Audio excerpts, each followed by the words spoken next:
Steph, Jay, Sparkle Tie, Couch Chronicles. Steph,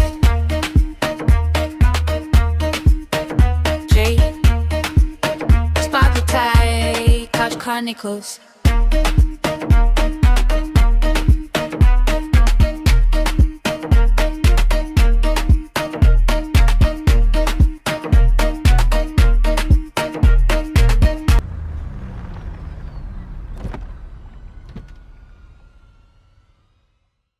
Hey, welcome back to the couch. Hey, friend. Hi, ladies. How you doing? We are here. Good. I'm glad to have you. Let's start with a little bit of mindfulness. What we doing today? We're going to do a breathing practice mixed with a little bit of bilateral stimulation, just to get us grounded. So Okay.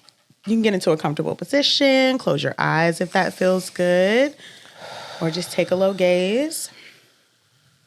We'll start with a few intentional breaths in through the nose and out through the mouth. Really trying to settle into the breath, allowing any thoughts to come and go. Just focusing on your breathing.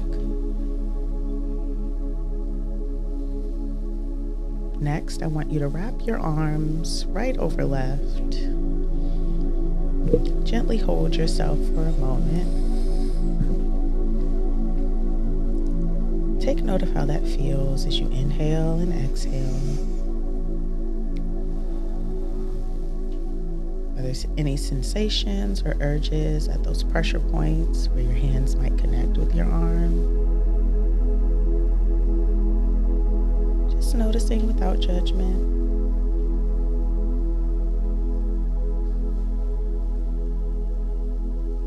As you continue breathing, I want you to tap your left arm and tapping your right arm. As you inhale, tap left. Exhale, tap right. Continue this for a few moments and just notice how it feels to alternate.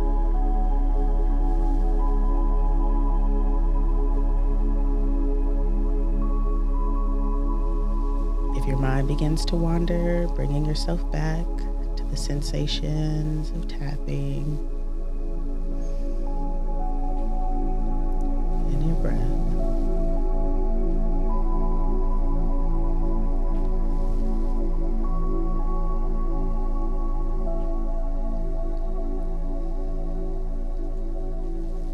As we prepare to come out of the practice, you can rest your hands.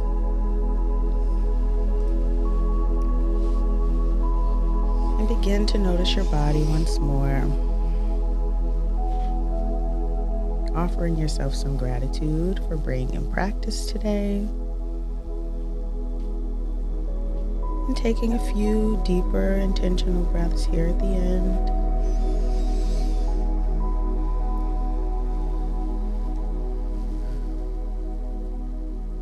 And when you feel ready to return to this space, you can gently blink the eyes open.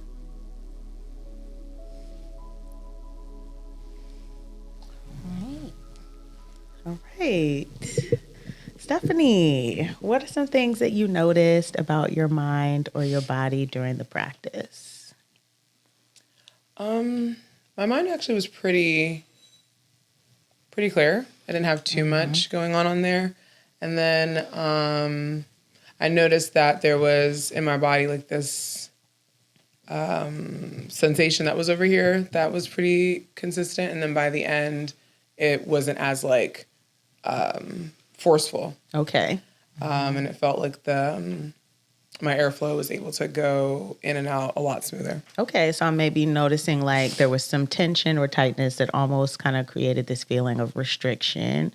And as you went throughout the practice, that kind of loosened up and allowed for a more clear airflow.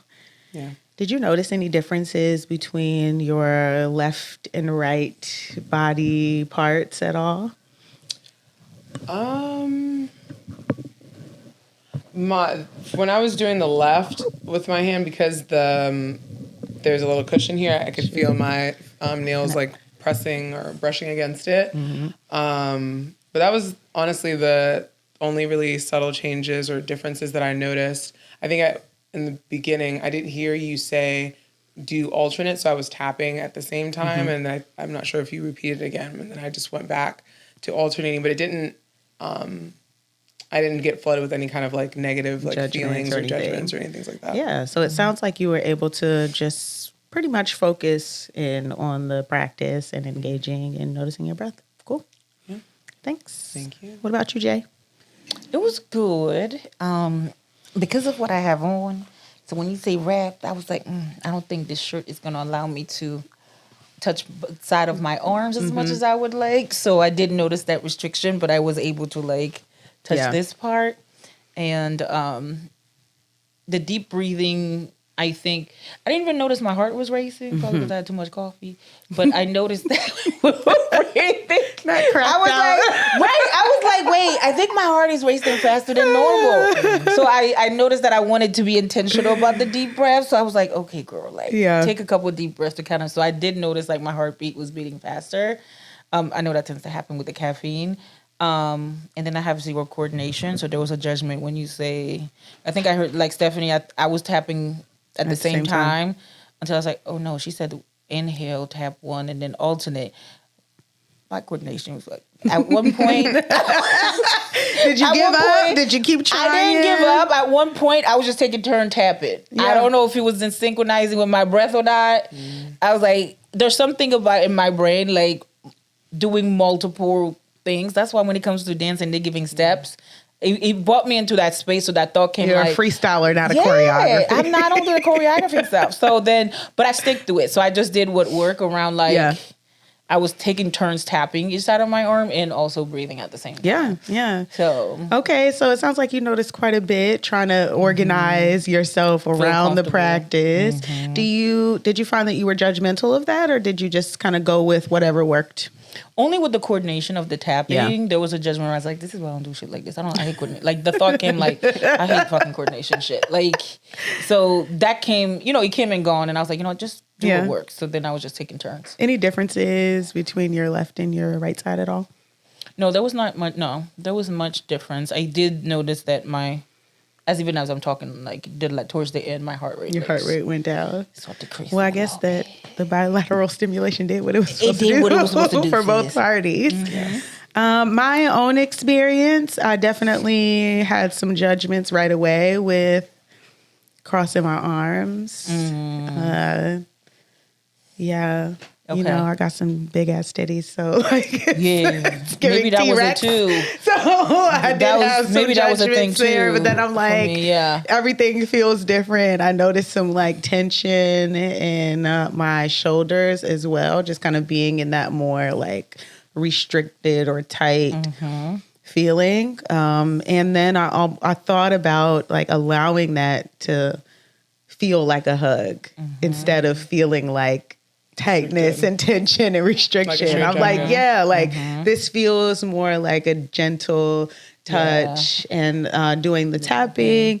I think that definitely kept me grounded in the practice and not thinking about what I'm going to say next or how is this coming off to the audience? Am I fully engaged? So I thought it was helpful. And thank you, friend. Yeah, I'm glad it could bring us into the space with each other. It did.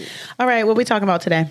Foreign love. Love is a foreign language. It is. And all the sense of foreigners and foreigning. So, How does culture impact the way that we show love? If your partner's culture shows love differently than yours, should you adapt or expect them to change? That's a great question. It's so funny that... shameless plug. We just talked about love on Patreon. So you can find us on Patreon now. Yes. So we talked about that. But I do, like we were saying about love, and we've discussed, I think it's displayed different, especially when there's a cultural spin to it. Yeah. That I do think it plays a role in terms of romantic relationships or even regular friendships on how it shows. I do think and I could only speak more to my like immigrant and culture upbringing around, I feel like the way most foreigners show love is through like act of service and doing for others and caring for others, not something that they verbalized or they necessarily like romanticize or physically like. Yeah, you know what I'm saying? Like they don't give physical, like even words of affirmation. Like, it's like they don't give affection through words. They don't go through physical, but they do it for like the things that I do for you, like or caring like that for you. Are fed, or your house. You know, you have a roof over your head, you have clothes on your back, like that kind of stuff. Like, can I depend on you? Are you dependable? Yeah. Are you loyal? Are you, you know? And I think that's how I saw it modeled. I think. For me, I mean, my parents were like physically affectionate with each other, but I think what mattered to my mom, and I think about is like how they showed, like what they did for each other. Yeah, it seems like that had more weight compared to showing being the care, seen, being affirmed, and all of that. Yeah, I think that kind of is like the shift between like love being an adjective versus a verb. What happens when your partner's culture maybe shows love in ways that you have learned to like distrust? You know, I've only been in love twice, and they've been with foreign men. Do these people know that? Yeah, but only twice. No, they do. No, you know, y'all know me. Somebody thought you was in love. No, they could be in love. Don't mean I am though. But they've been with foreign men, so I feel like it was understood. I don't know. I feel like it kind of like it didn't sync, I guess, with the way that I received a difference. Love. I didn't think there was that much of a difference. I think now, married to my husband, I think he shows love in a lot of different ways in terms of like act of service and also physical touch. So I think that's something that I think in my relationship, you know, my 12-year relationship in my 20s, this was the first love I felt like I experienced. I think is different in that way because I was more the affectionate one, but there was a lot of act of service in that relationship. So you said you were the more physically affectionate one? Yeah, I was the more affectionate one. I think that like ways that I can't really pinpoint a way that someone showed up for me that was like I looked at it as distrust and they looked at it as like showing like love. But I do think that me finding more ways to like love the person in the way that they wanted to be loved versus like what I had experienced or what I wanted has definitely been a thing. And that can certainly be cultural for sure. Yeah, for sure. Are you looking at culture from like what lens? I think it'd be important to maybe talk about. I look at culture as like the parts that make you who you are. So that could be like geographic location, that could be like nationality, that could be interest, that could be roles that you play. So like being a student is a part of a culture, or being a therapist is a part of our culture. Being from a different country other than the one that you live in is a part of your culture. So yeah. Okay. I guess that's before you can really go into the question is understanding what lens at which that you're thinking about culture from. Because if do you feel like geographically speaking, nationality speaking, like ethnic speaking, you have had cultural differences between yourself and the people you've... Absolutely. Like you, I mean, you guys know me. I just love people from this area. Like I've always just been like that being a really big part of the cultural connection. Yeah. I've dated people from other parts of America and there was just things that they misunderstood about me. So can you tell us about how because you see how geographically speaking, if you're in the DMV, you have the been culture and the exposed things to are the very same similar. similar Right? things. Socioeconomic status, like there's not a lot of differences. Not significant, yeah. Even within the Black community, like here. So that's why I wanted to ask, like, when we were looking at distrust, when you look at what in this East Coast versus maybe if you dated people from other parts of the U.S., were there things that is much more not appropriate, accustomed to happen there that you kind of saw as a little like weird or like So an example of that, I dated someone who was Southern, and the family was also like military, so like they were really tight knit, like they moved around together. There was a lot of like just enmeshment there. And that was weird for me because I essentially kind of grew up as like a part-time only child. I've always been pretty independent and kind of figuring things out and doing things on my own. And so I think it did create a feeling of distrust when he often needed to confirm things with his family. That always felt like, do you not trust yourself, or can I trust you to like lead this situation? If like your way of figuring it out is like, let me call my sister, let me call this person. So yeah, I think that was a way that we did not understand each other, for sure. And even the way that you name it as enmeshment versus I would have seen that as a collectivist thing, you know, like because I think about one of my clients started dating someone that was from more of a collectivist culture, and their friend group, they're mostly from an individualist culture and have, I think, more of like a hyper independent upbringing is what you're referring to. So when the guy would first lives with the parents, how often do we feel distrust when someone is living with their parents at an old age? There is a trust because, around like, okay, can you sustain But I mean, I feel like it's less trust and own. more of a judgment. It's like people will judge and think that and assume that it's because you are lacking. That is very American. That's why you're living with your Western. parents. And so, but I feel Western, but also very, I feel like individualistic coded. So there's that part, and there's also this piece of like referring to wise counsel, right? Collectivist culture, you're like, your generation before you, your family, like these are the people that you lean to talk about major things like relationships, moving, school. So if you're someone that is used to or had to make decisions on your own because you don't have as wise depth counsel of a community, that is seen as like you could see that as a lacking or a problem or enmeshment, like you said. And with back to the story I was saying with my client,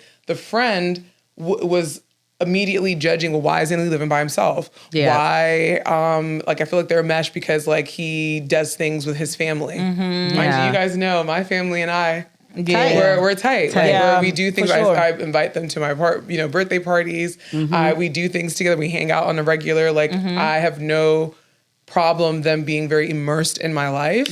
And there's for been someone many, who's not used to that. There's been many people who feel a threat to that. Like, what does that mean? And that's where the distrust, I think comes. I think that now that I kind of think about it and looking at it from more of that perspective from you, Stephanie, I maybe realized that it kind of created or like maybe pulled on some of my own core premise around being accepted. I just don't think I really saw like, how can I fit into this if I don't also behave in that way? Yes. And I think a lot of people feel that going back to the question of like, how do cultural differences of like showing love, but how can that create distrust?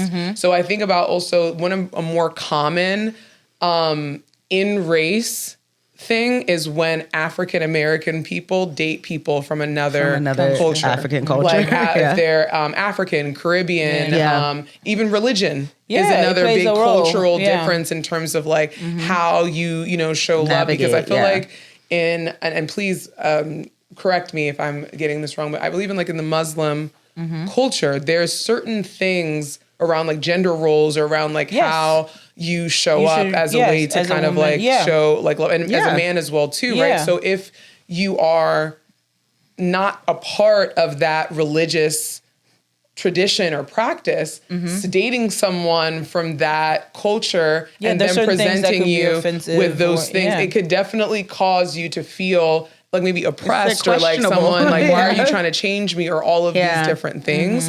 So I think that friction builds when you, these cultural differences aren't addressed in the beginning of the relationship, and there's like workarounds to it. Yeah, I also think that like not addressing it early on, or even just like calling the difference into the room, almost creates this power dynamic of like, who's gonna budge, who's gonna adjust, who's gonna change an unintentional one. Instead of it being more like we can leave room for both and. Yes, like it's like I think when it comes up, again, for me, culturally speaking, I feel like I am very eclectic in the fact that I'm Nigerian. I am also Nigerian American, which is a lot different than when you're dating someone who's from Nigeria. There's all these different nuances. There's a whole difference. And I think that even your geographic location in America also creates a different cultural aspect as well. Nigerians in Maryland are different from Nigerians in Texas and Nigerians in Cali. Like it's a whole different thing. So when you look at how close or how far people are from some of these kind of like cultural practices of acts of service being the main way of me showing love for you. However, if I'm someone that deeply like requires or needs words of affirmation, but that's not something that is practiced in your religion and culture, but is also not something that you have heard. So if I don't hear it, it's not practiced. How am I able to kind of give it to you? Off the dome. Well, I also think that one thing I learned about America is that everything is labeled. So, for example, when you're talking about love language, when you're talking about all these things, that's not something in other culture that is discussed. I think people need parameters here.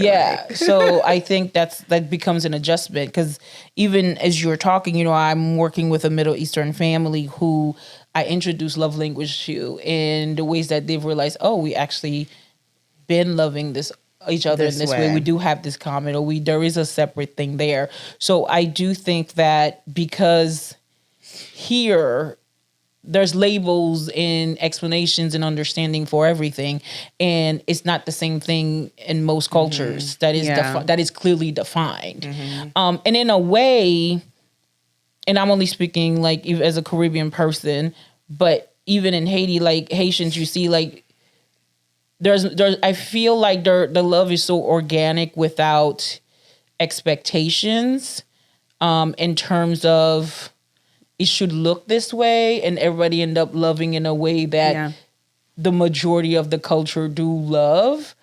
And there's also some skewed part about what, the love, like, how they defined it, but it's not, I don't know. I guess I feel like there's less pressure put on, this is how I receive it, this is what I need you to do type thing. Because your culture, I think, is literally it's a collectivist loving culture. That's why you don't, because in an individualistic culture, they have to vocalize those things because they don't experience the network that shows up in collectivism, where you would get this more of this atmosphere, this more of this vibe of this thing. So I don't need to put a name to then ask for it. I think that like that is what like the both criticism and benefit of like putting words to things, because then I can vocalize what it is that I think that I'm doing, and then you can then tell me if that is actually meeting the needs that only you know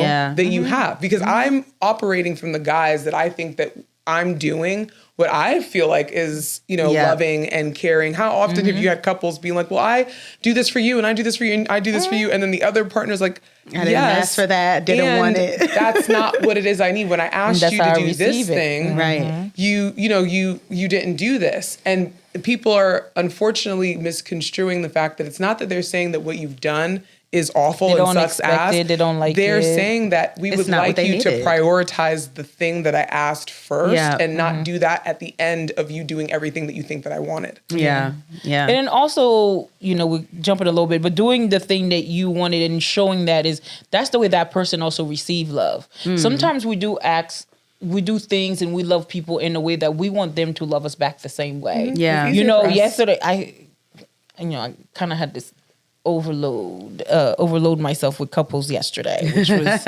something I don't do. Be careful, girl. Yeah, we don't happen. But one of the things, one of the couples, and she went the fuck off. Like, she went off in terms of, I rub his head, I make sure this, I do the stuff with the kids, and she's going off in the session, and I'm letting her go because she needed that space to release it. And then once kind of pauses come down, and I'm like, let me ask you something. How would you feel if he started doing these things for you, showing up without you asking, rubbing your back without you doing this? That's exactly what she wanted. Yeah, exactly. I think it's and then easy she to was get just caught up like, in and that. then you that's all I ask. I was like, but you're not asking it. Exactly. Though. I was like, you're not asking it, you doing it. You're modeling it and hoping that they'll pick it up. Yeah. Yes. And let me take it a step back. I was like, remember you said he makes sure your car has gas and all stuff is done. He also cooks because you don't like to cook. He brings you breakfast every day. Mm-hmm. You had a doctor's appointment. He's saying, hey, I don't mind waiting with you for 2 hours and going with you. He checks in with you throughout the day and saying, hey, are you okay? What's going on? And you guys talk.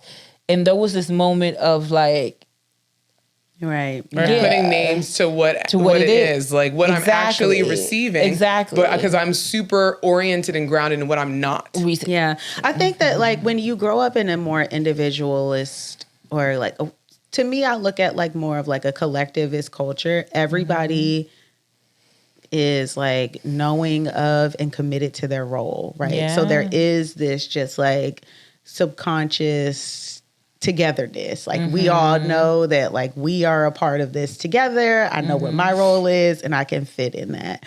When you grow up in a more individualist culture, it really just, you don't really expect to get those. I mean, in my own experience, I don't really expect to get those things from someone else. I mean, because it's not modeled. I've been trained to feel like, if I want the thing, then I'm going to get it myself. And like, that just is what it is. And it does, when you think about partnership, it does make it difficult to share the load and be in collaboration with your partner if you're stuck in that mindset. So I'm going to ask this question. What if I love you isn't said enough, but provision, loyalty, and protection are constant?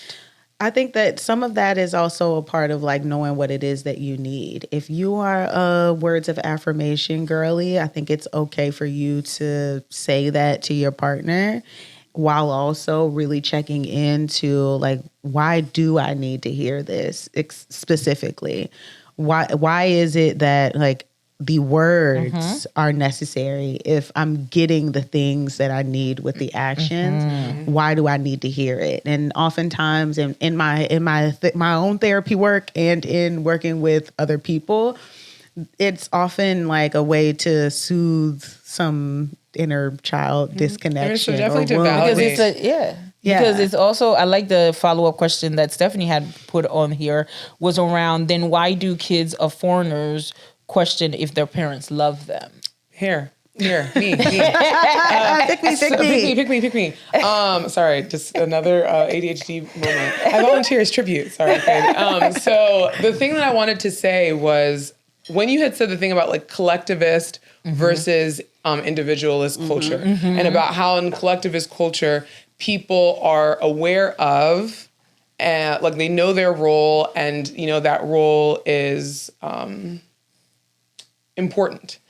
The problem comes when an individual that is given a role is unable to actually carry out said role or needs accommodations around that role. And I don't always feel like families or people that come from collectivist cultures are used to being allowed compromise. Play a different role.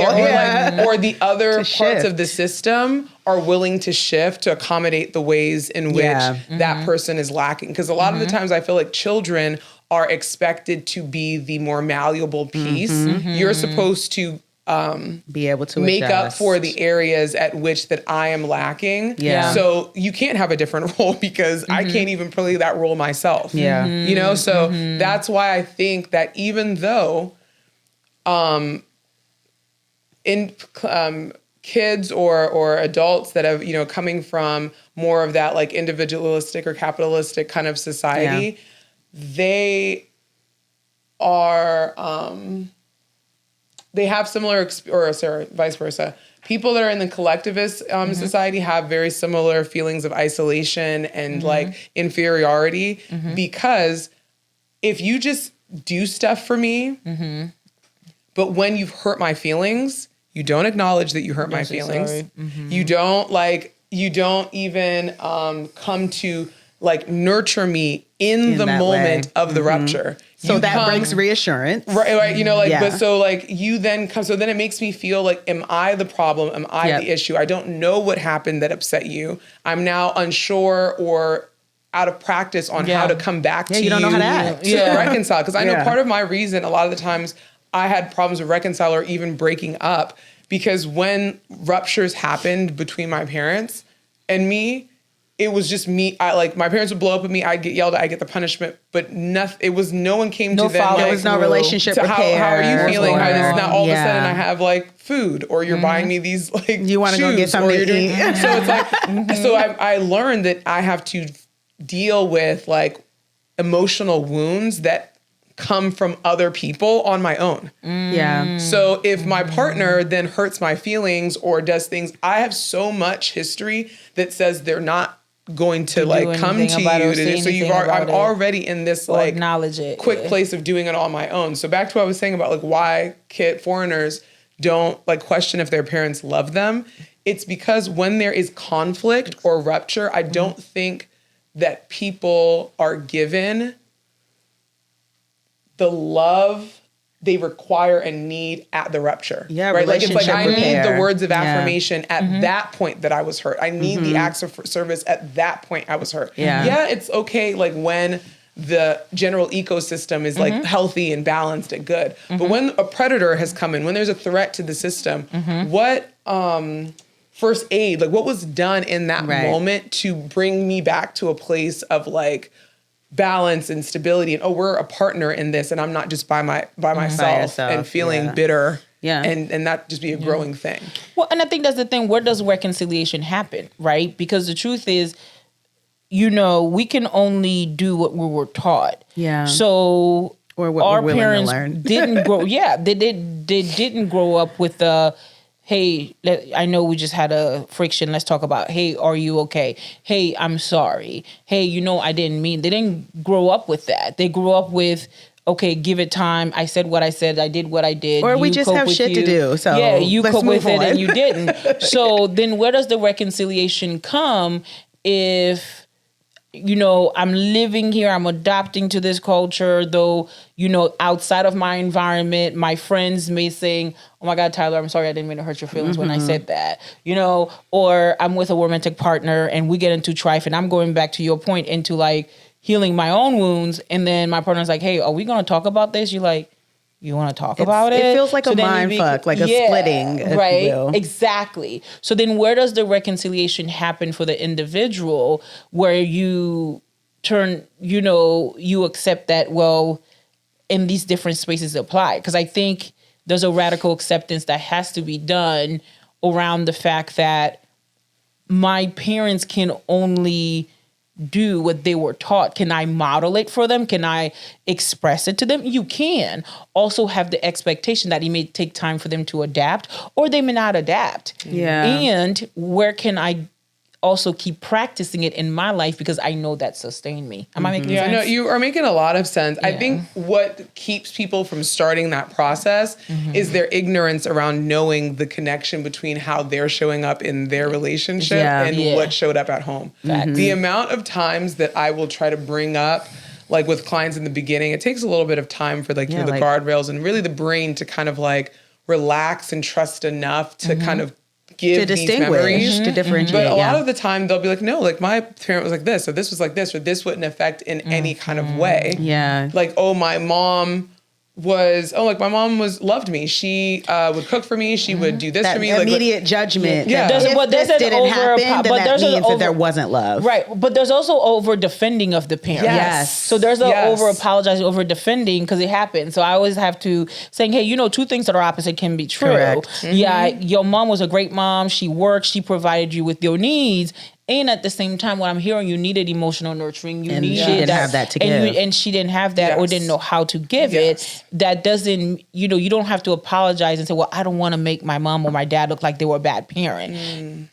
I hear you, and we got to normalize the fact that there was still something missing from you. Right. And teaching people, like, when there is something missing, you can make room for what is being missed and sit in it and be okay with it without feeling like you're judging or have to be defensive or feel guilty or shame about, well, if my parents made this sacrifice and now I have this one thing, I'm asking them to love me or say sorry, like that doesn't feel right. Yeah. Well, then that goes into self-minimizing, right? So and that also goes even value. just validating that probably the reason why it doesn't feel good, because kids, for the most part, try to hold their parents accountable in the same way that they've been taught by their parents. To be hold accountable. Yeah. So there's probably a time or two if accountability 10 wasn't modeled, where they told their parent, like, hey, like, that hurt my feelings when you did that. Or in this generation, they'll send in TikToks to their parents, or going back and when they'll say this. Subliminals. Right. And the parent will say, well, like, you guys are soft, or that my generation didn't do these things. And so what that teaches you is that I can't actually like advocate for myself. I can't actually, there's nowhere for me to place this experience because like, it's just like pooling here. Like it's not being absorbed by this other person who placed it on me, and I don't know what to do with it. It's just sitting. Yeah. I think I'm glad that you brought that up, because that definitely had me kind of thinking about, was there times where I was able to explicitly say to my parents, you hurt my feelings? Or I think that it maybe showed up for me more as just like acting out. Yeah. Like, I don't think that I ever had a conversation with either of my parents where it was like, this thing that you did hurt me. I think I was just like a bitch to them. Like, I was just like overly defiant. Mind you, that's developmentally appropriate. Yeah. That is how kids communicate that they need certain things. But I think that's also how advocacy was modeled for me. Like, I grew up in a space where there was a lot of passive aggressive things going on. And so I didn't really learn that like direct communication of grievances. I learned more so that of makes like a difference. You shift how you act when people do these certain things, or like you withhold love and connection when people show up in certain ways, which kind of fucked me up, honestly, relationship wise. Can we also talk about how you end up becoming the thing that you were a victim of? Yeah. Because let's talk about the fact about what your original question, Jay, is like, well, when you take ownership of that, like healing. Yeah. And I said that part of the reason why people don't start that process is because they're not even aware that they're potentially doing those things. Yeah. I experience a lot of like emotional withdrawal where people like, if I did something or showed up in a place that people didn't really like, they would talking to you. They would like, give me the silent treatment, or like walk right past me, like do these things, or go to your room. Right, that would show up. It almost seemed like I wasn't even there.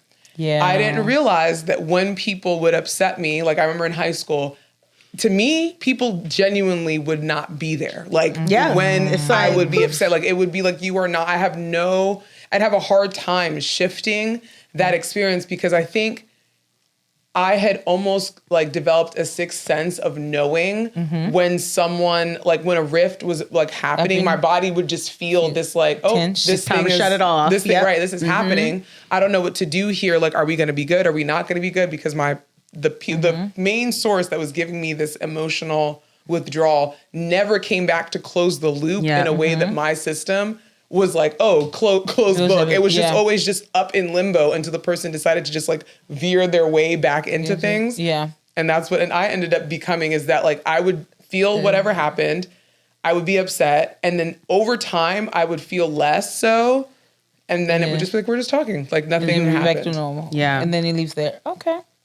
So, another question on here is that when one partner expects emotional vulnerability and the other was raised to value emotional restraint, who is wrong? I don't think that either party is wrong. I think that both are very necessary in relationships, and finding your operational definitions of both of those things within your relationship is really important. Like, what is emotional vulnerability to you and your partner versus like what is emotional restraint? Okay. People who perhaps grew up in environments where they were responsible for other people's emotions will often lean more towards that emotional restraint. Yeah. Because it means something to be emotional or overly emotional. It perhaps means that you're putting something onto someone else. You're out of control. You're weak. Whatever that thought comes up. Yeah, like there's some sort of like, this person can now have leverage over me in some way. Yeah. Whereas persons who are maybe more emotionally vulnerable grew up in a space where they had the opportunity to have those emotions. Where it wasn't like, if you're emotional, you're being reprimanded or punished. Yeah. Like there was just room for you to have that. Yeah. Yeah. That's a good one. Alternative way of looking at people who are emotionally vulnerable is, I think about externalizers. Yeah. People who externalize their regulation, their processing their things. And it's not because they mean to place it on other people, but when you're a victim of parents who are emotionally immature, right? So when you would cry, no one came to like pick you up, soothe you, do any of those things. And so you don't develop any of the capacities within yourself to do that stuff. Yeah. Right. Some of us turn inside and become that kind of like self-watering plant, but other people are now expecting others to take care because I can't. So that is where you'll find the restraint person who restrains, because they know what it feels like to be overburdened by someone else, so they don't want to overburden someone else. The other person knows what it's like for them not to be caretaken, so they don't trust that they'll be able to do it on their own. Yeah. And I just think vulnerability is difficult, especially for people of color. I don't, not even just it's not a foreigner thing. I brown and black people, that wasn't there's a real encouraged, threat. Nurtured in us, right? And or if it was, it took advantage. Think about that's the point that I was leading. So then when you do let someone in, to your point, like it's being used, it's being manipulated, and also the fact that it also is something that is viewed as weakness when you're vulnerable. We are just now starting to embrace resting for Black women. I love that for us. And embrace like, hey, let me just be open about where I'm at with you. So we're just starting to embrace those things, but it's not something that's easy to do. I think vulnerability, to some extent, has to be taught. It has to be taught and nurtured, right? Like it has to be safely explored. You cannot find vulnerability when you are constantly feeling like you're under attack or threat. Because your body doesn't feel like the conditions are in place to be vulnerable. It's very similar to the thing that you had said about like Black people, brown people, people of color. Like vulnerability has this air of weakness to it because when you are exploited, like genuinely look at exploitation like a global situation. White people have not been exploited in the same way that brown, Black people of color are. So vulnerability makes you susceptible to exploitation. So if we think about like in a biological sense of like how we're going to protect ourselves, we're not going to want to easily be vulnerable because of the generations of what it's meant to. If you open yourself, someone will take it away. Like think about that like show no love, love will get you killed. Right. Like, no new friends type of thing. Like all these different things come because if I open myself, someone has and will have access to the things, and I have to hope and trust that they don't discombobulate and just like steal everything and leave me with nothing. But we can't say that that is something we can trust 100% when you look at our global history as Black, brown, and people of color. Good deal. We're going to move into the therapy space. So when we work with individuals, couples, or whoever, we are encouraging them to use I statements, right? that doesn't always fit in every culture. And I don't think we are aware of that. So if we are talking, encouraging someone, hey, speak out, ask for what you need, start owning your stuff and saying, this is how I am affected, not the you. So what do we do? Often, in terms of if the communication style is different. I statements like in the traditional sense, like I feel blank when blank can be like very Western, right? But I do think that with my POC or people who maybe have not had experience with sharing their stuff, I try to take it from the approach of why do people need to know what your experience is? What is the benefit of someone knowing how you experience them? It helps create some opportunity for change and increases your probability of getting you what you want. It might not guarantee it, but it at least kind of puts you in a space where I've said what I need to say. I think that it is also important for other people to hear your experience so they can gauge the severity of the situation. But I think that often Black people, particularly Black women, are taught to just lead with the correction, like do this, wash the dishes, not sharing the like when I came home from a long ass day of work and the dishes were dirty, it made me feel like there was another thing that I needed to do. That is very different from like you just coming home and going off on your partner about the dishes not being done. You don't love me. You don't care about me. You don't give a shit about me because clearly, this, that, and the third. Right. That's why even I say that though, important. like I think that even that in some way is sharing the experience because even if I'm going off and saying like these things mean that you don't love me, I'm at least letting you know that that's how I received it. A lot of people will just come in on some like, you never fucking do anything that I asked you to do or like, and there's no gauge for their partner around like how serious this is. Yeah. That That's just true. feels more like you want to nag me instead of like, I'm tired. Right. I'm exhausted. I've reached my capacity. I guess we all have our threshold because even I feel like the first one of you coming in and saying that I feel like you don't love me, it's still leading with an accusation. That's certainly accusation. An accusation. And that's why I feel statements are, I think, universally are things that can be helpful for you. And not used as a mechanism of change for the other person. It's and a I validation think that for is yourself. Why what therapists who aren't always culturally like tapped in or, using humility here miss is that the I feel statements were for you to pinpoint and name what is showing up in the experience instead of you just reacting from it. It slows you down by being, I feel sad. I feel angry. Put you in touch. I feel jealous or envious or fearful that blank, blank, blank, blank. Which is a way to validate yourself. Right. So like I feel is about settling and securing and like harpooning yourself into place first.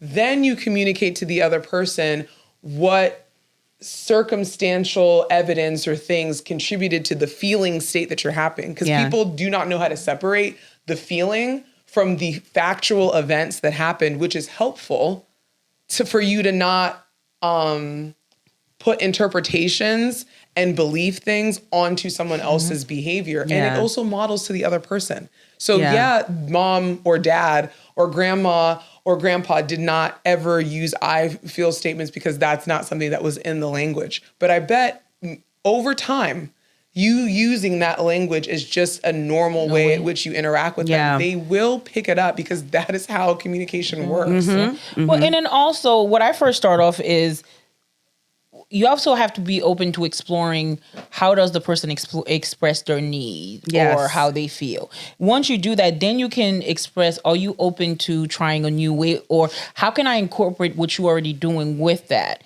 Because I don't ever want to take away something that you need as a security because you don't know the culture. Because if I'm working with an Asian American, if I'm working with a Middle Eastern woman, I statement have to be modified. Sure. Because they can't blatantly just ask or express. Right. So there is a need to understand, okay, help me understand how you express the need. And if there isn't, are you opening to trying a new way? And am I opening to modify can it? we build on you know? that? Yeah. So it could be, you know, can you write a note instead of verbally doing that, right? Can you also say things like, you know, I am experiencing, like put ownership on yourself, which is what the I statement is, and not really pointing the finger with the you, because maybe the partner is feeling the minute he goes to the you, he goes to self-defense. So some education around the benefit around it, but also exploring how the person themselves communicate their needs is important to see how you can also merge it. Yeah, I think that gets some buy-in as well, right? Yes. Like making it like culturally appropriate and not just like, oh, practice these I statements with your person, but really getting an understanding of like, again,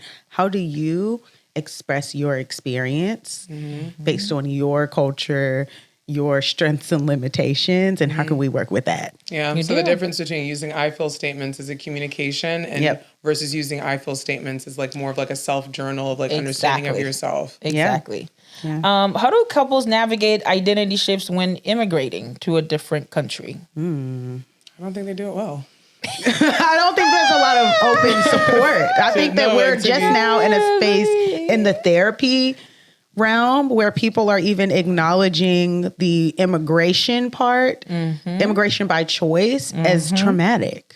So I think that there's like, we have some catching up to do, if you will, for sure. Because I'm telling you, a Haitian man will be quick to tell a Haitian wife, like, so now you are American. You want me to do this. You want me to be like American guys to do this for you. That's not what we did at home. You know, they be quick to say. But I mean, but it's also it's quite interesting, right? Because I've also heard this thing of wanting to hold on to the fabrics of like tradition and what you know and what feels safe by like almost creating this border that my home is the home country and outside is the foreign country. land. We're just like, occupying this space temporarily. And it's like that. And we talked about splitting a little bit a while ago. That creates a splitting mentality. And creates an idea where your kid or, you know, even yourself have to then operate by a separate set of rules. Performing in a place for a certain period of time and then switching that off to another place and time. That can cause a lot of, I guess, like identity like problems. Also questioning of like, who's the real me? Like the person that shows up in the whatever the area code of the country is in your home, and then the zip code of the city that you're in outside. Like it's just such an odd. Yeah, but people people live separate lives.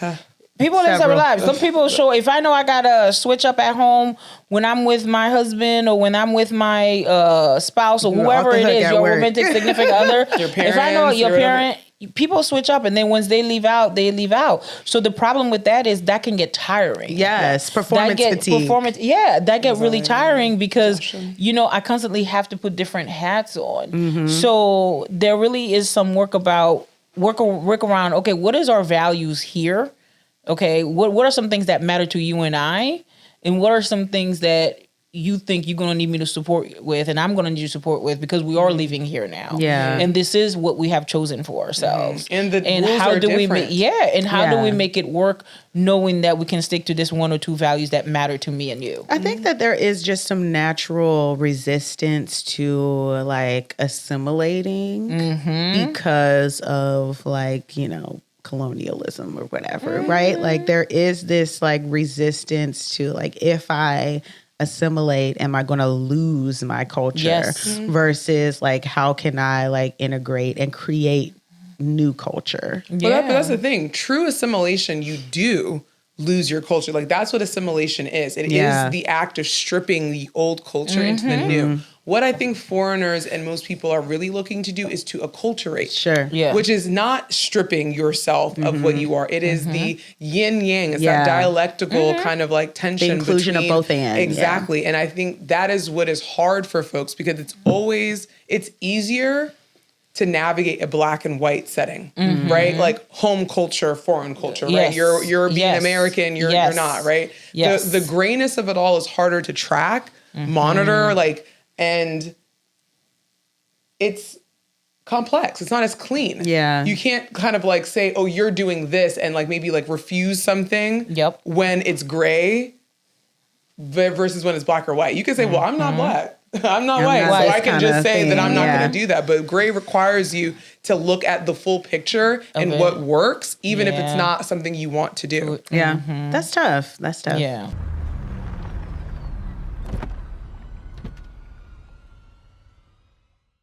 Some stories don't stay quiet. They follow us everywhere, even when we're pretending that they don't. That's why we talk about it, right where life happens. No masking or pretending. Just three women, telling the stories that we're all too afraid to tell. Couch Chronicles.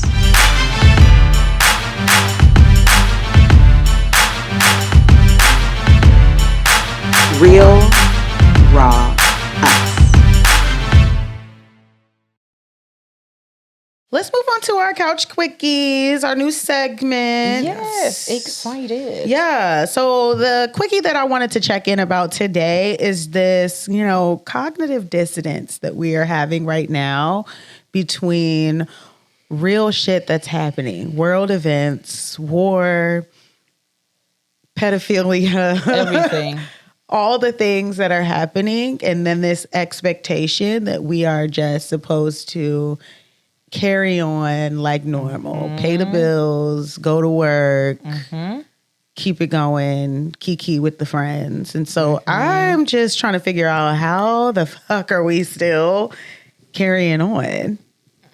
I mean, we're humans. Yeah. When we really look at the history of humanity, this is not something that is not first of all, in my timeline alone, we've had several diseases, Ebola, COVID, all of it. swine flu, all those different things. There have been at least 2 wars, right? Attacks. There was terrorist attacks and different things that have been showing up. There has been a couple different financial crises and things like that. Recessions. So we are a species that is very much just used to keep on going. Adaptation. Keep calm, get over it. Remember those shirts from like 10 years ago? Keep calm and get over it, right? Like that was a thing that we do because responsibilities and life still goes on. Yes. Yeah, and I think that there is this discourse around like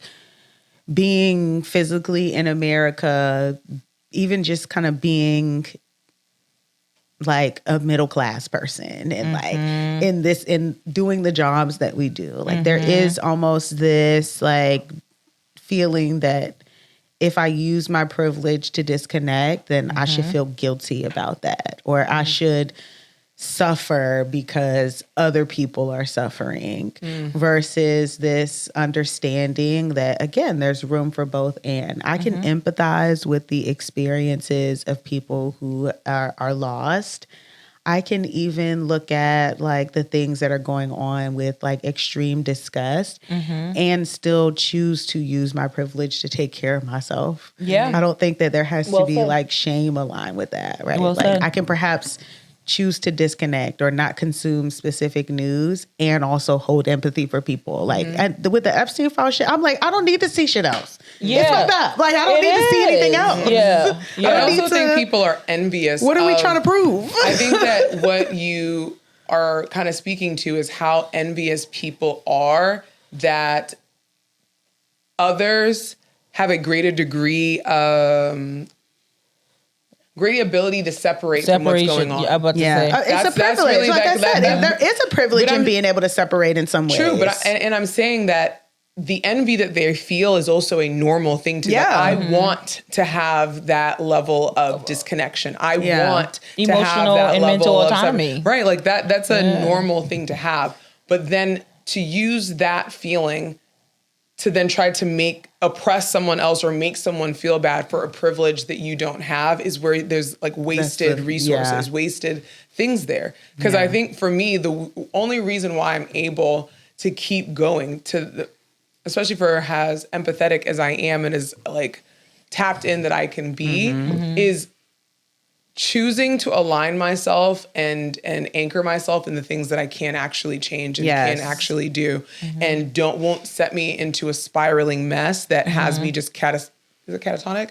Like just on catastrophizing. Yeah, just like I mean like catatonic in terms of a state of like stuck, frozen, just like not moving out of like this fear and doom of what life is going to be like. Not if what it's going to be like in the future. I just think the whole thing's a fucking shit show. And I also think it's sad. I think it's definitely sad. I think what I find myself doing in times like this is honestly getting spiritually connected. Yeah. For me, it's a grounding. For me, it reconnects me to purpose in terms of what matters. I think that... Okay, I'm going to say it. I think the chicken has come home to roost in America at this point. I think the fact that, you know, I guess. What's annoying about it is the fact that you're talking about the Epstein files. Who the fuck don't know this president's guilty of all this shit? But if you look at the fact that, okay, but y'all know the truth about this, but nobody's actually doing anything about it. And that's the part that's fucking people up. And that's the part for me that I don't have much energy to it, because how is that not America? That's always been America. Let it have. I think I saw something on Instagram. Maybe you might have shared something with me. If this was Barack Obama with these fucking files, it would not be this prolonged bullshit going on. So with that, I just don't have no say so. We know the man is guilty, but y'all do whatever y'all want to do. Okay, so to me, that's that. Now we're in a war. Okay, great. Why? We don't know why. Money. We already know. Well, yes. It's funny. Yeah, we know what we know. Right. Dying but at the same time, but the gaslight on exactly is the reason why nobody want to see the truth about it. You know, the fact that there's not even an explanation that could be given, and yet explanation that no, they don't make no fucking sense are being given. So yeah, and I think I'm proud of brown and black people. I really am, you know, because we are channeling our activism in ways that matters, which is what we've always done. And I also feel like we've stepped it up to make ourselves a priority. Yes. And that's what I'm taking heed to, because like I said in the beginning of our podcast this season, like this is a year of dominion. I am focusing on where I can be most impactful, where I can be most advocate, where I can grow myself, because I do believe, yes, there's chaos in the world and there's a lot of growing and there's a lot of opportunities for me to take advantage of, for me to take heed to, for me to be impactful on. And I think if we focused on that and focus on those things, and that's for everybody, whether you're black, white, purple, it doesn't matter. But that helps you get a sense of control. To Stephanie's point, we can't keep focusing on things that we already know there is a dissonance about it. So if there is a dissonance about it, where do I know what my truth is? Consuming the foolishness of it. Like, and then you know what I hate? I hate this whole. I've always hated it, but the whole idea of like this cancel culture shit. Let's stop fucking canceling people for stupid shit that you don't agree with. But also the reason why cancel culture is BS is because people don't actually follow through with the cancellation. That's what I'm saying. That's the thing, and people will cancel. It's based on perception. Exactly. People will cancel for things that don't qualify as being like a justifiable offense in somebody else's thing. That's what I'm saying. And I cancel the right motherfucking culture. Shit. I also think that like the fact that a lot of people are maybe like turning a blind eye or that cognitive dissonance is because of the years and years of desensitization that we have been exposed to. Like I said before, we've lived through so many things that like our system isn't at this point with the back-to-back stuff that's been happening. It's not going to ping at the same levels that it would have maybe pung